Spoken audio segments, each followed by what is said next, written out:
நிச்சயமா அது வாய்ப்பு இருக்கு. அதுக்கான காரணத்தை நான் சொல்றேன். விஜயின் வருகையால் பார்த்தீங்கன்னா, யாருடைய ஓட் பேங்க் பெரிய அளவு பாதிக்கும்னா, நாம் தமிழர் கட்சி தான். என்னுடைய கணிப்பு நாம் தமிழர் கட்சியினுடைய குறைந்த 60% வாக்குகள் பதட்டமானது யாருன்னா, எந்த அளவுக்கு பதட்டப்பட்டாரு அப்படின்னா,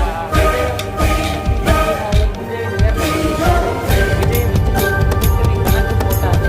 இவ்வளவும் பண்ணிட்டு இன்னைக்கு விஜய் வந்து அணில்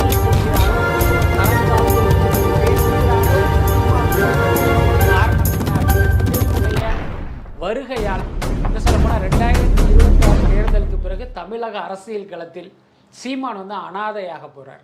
அந்த பயமும் பதட்டமும் தான் இன்னைக்கு பல மாதிரி விஜயை வந்து விமர்சனம் பண்ண வைக்குது. அவர்களுடைய தொண்டர்களும் விஜயை வந்து கடுமையாக இன்னும் சொல்ல போனால் ரொம்ப அருவருப்பாகவும் அநாகரிகமாகவும் பிரச்சாரம் செய்வதற்கும் அந்த சோசியல் மீடியாவில் கருத்துக்கள் போடுவதற்கும் கூட இதுதான்